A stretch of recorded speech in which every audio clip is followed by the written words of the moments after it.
भारत माता की जय। पिछले वीडियो में हमने मध्यकालीन इतिहास में बाबर के बारे में जाना था और बाबर में कुछ पॉइंट्स है जिनके बारे में अंतिम में डील कर दिए थे हम। आज हम लोग दूसरा चैप्टर देखेंगे, हुमायूं।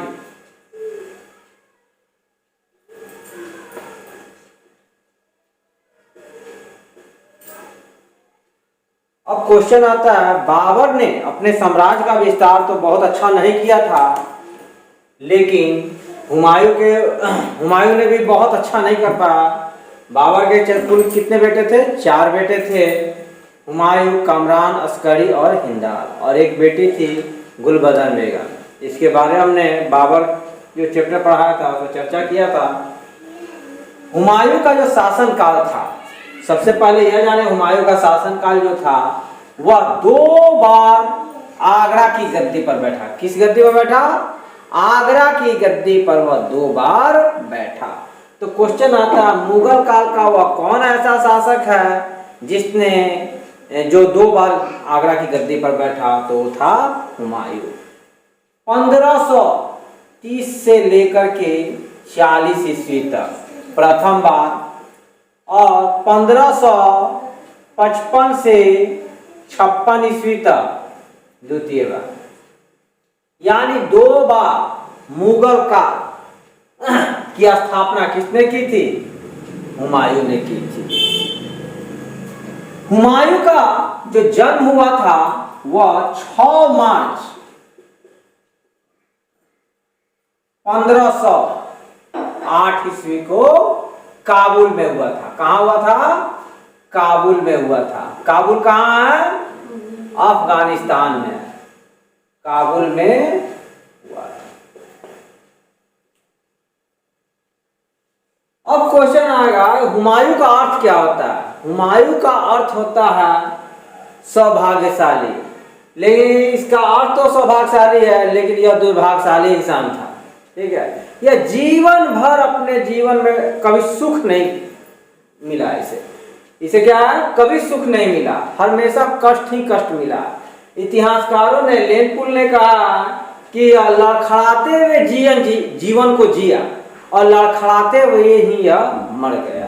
तो कहा जाता है कि इसका जीवन जो है बहुत ही कठिन रहा था, क्योंकि यह बहुत ही अच्छा इंसान था। इसलिए तो हुमायूं का अर्थ जो होता है वह क्या होता है? सौभाग्यशाली।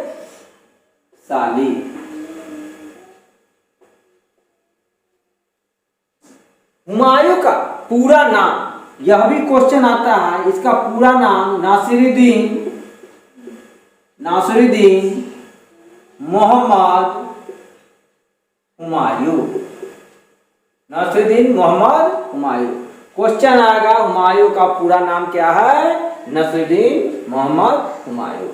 अब नेक्स्ट, हुमायूं मात्र 12 वर्ष की अवस्था में, कितने वर्ष की?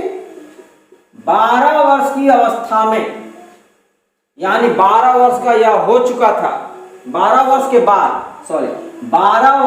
बाद यह जो है बदख्शा का सूबेदार बना। कहां का? बदख्शा का सूबेदार बना।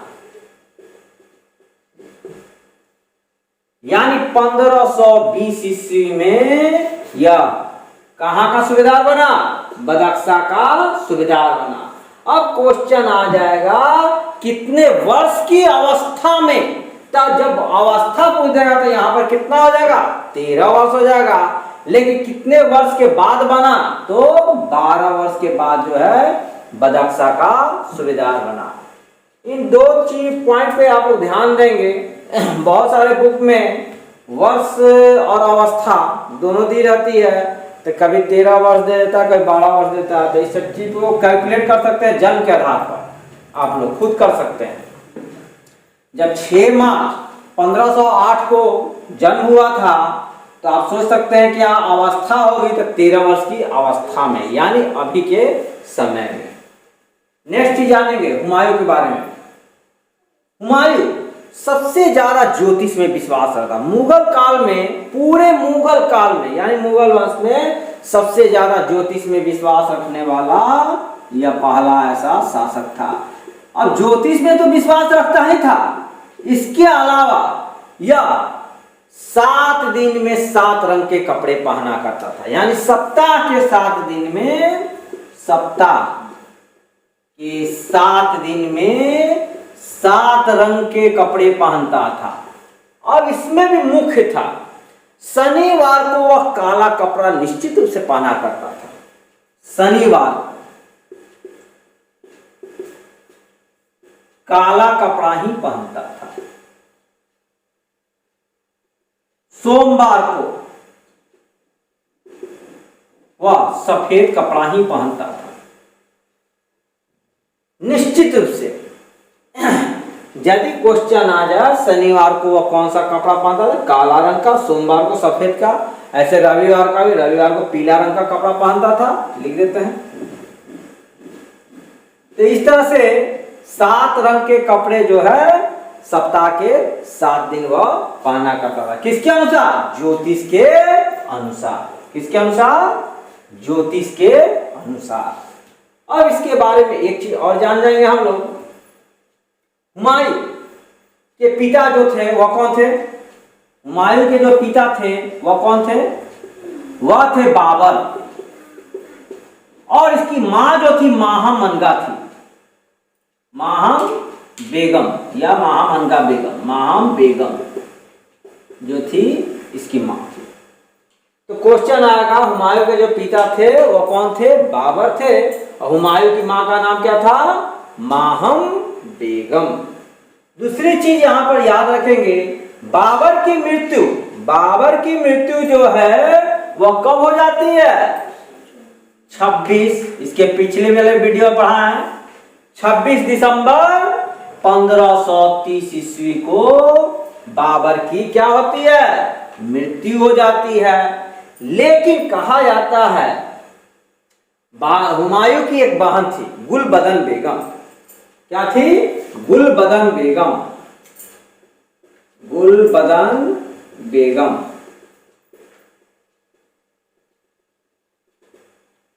इसका विवाह मेहंदी ख्वाजा के साथ हुआ था। किसके साथ हुआ था? मेहंदी ख्वाजा के साथ हुआ था।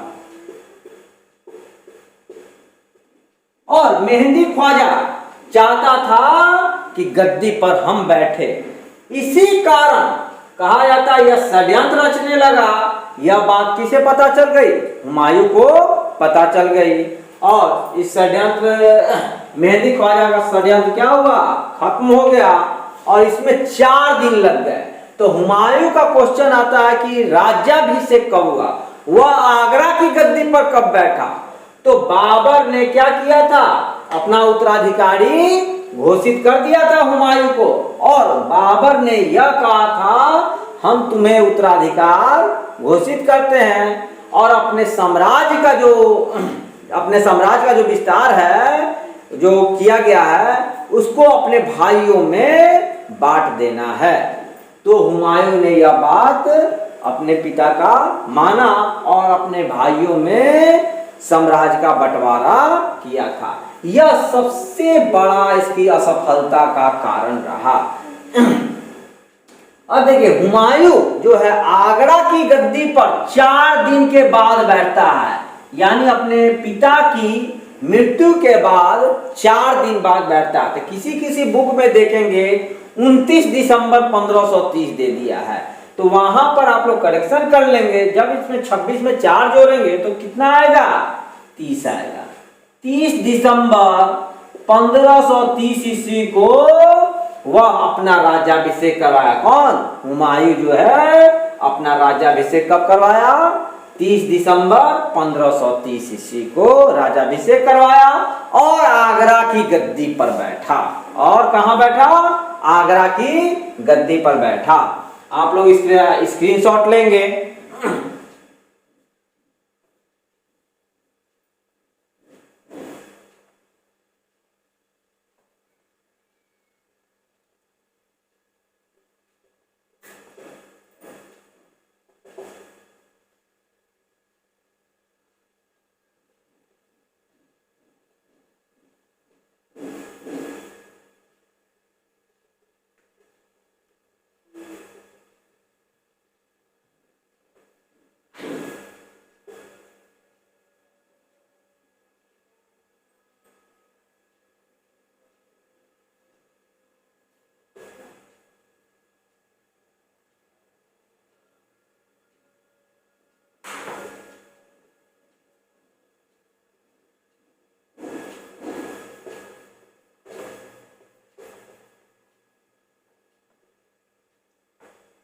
हुमायूं आगरा की गद्दी पर कब बैठा? 30 दिसंबर 1530 ईस्वी को आगरा की गद्दी पर बैठा और अपना राजाभिषेक कराया। कहा जाता अपना राजाभिषेक कराने के बाद हुमायूं अपने भाइयों में, इसके जो भाई थे वह कौन था? कामरान, अस्करी, हिंदाल। कामरान, अस्करी और हिंदाल। अब देखिए कामरान को काबुल और कंधार का प्रदेश दे दिया।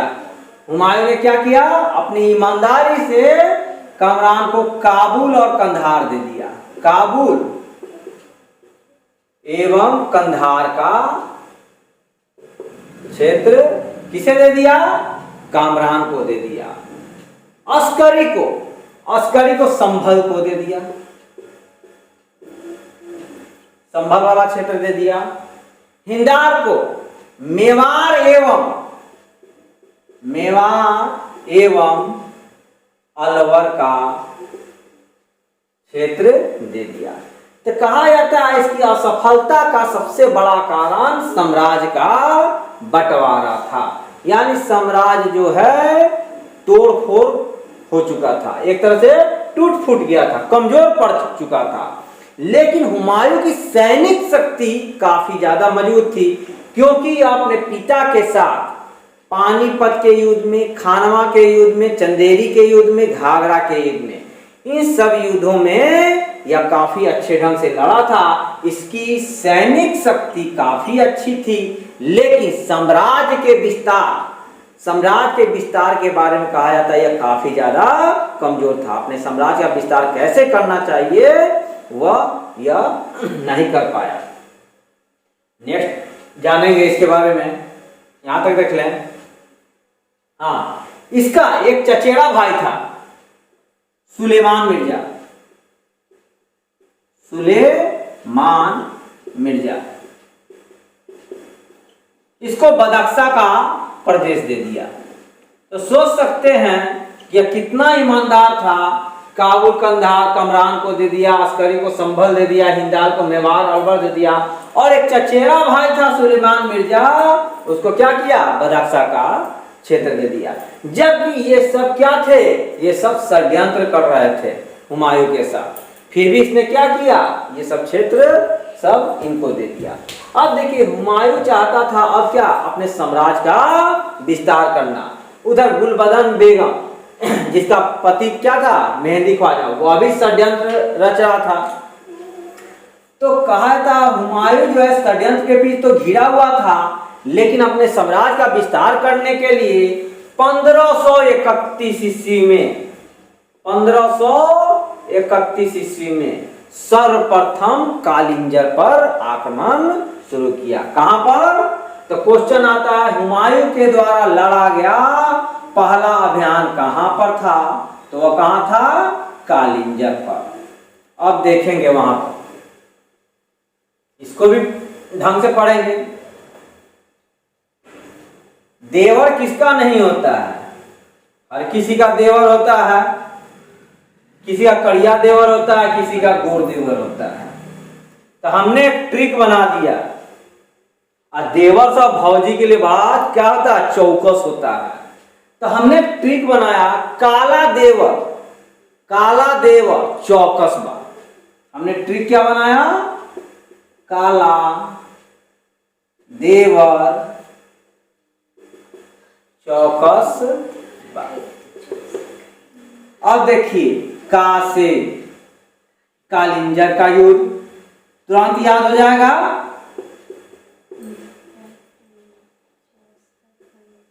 देवर से देवरा का युद्ध, या इसको दौराहा का युद्ध भी बोलते हैं।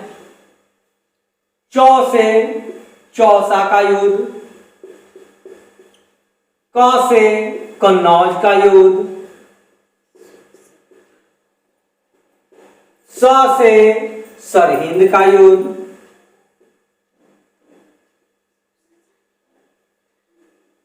तो आप लोग को याद करना है? नहीं याद करना है ये तो ट्रिक याद हो गया, तो ये युद्ध याद हो गया। सबसे पहला युद्ध जो लड़ा हुमायूं कालिंजर पर आक्रमण किया। कब किया?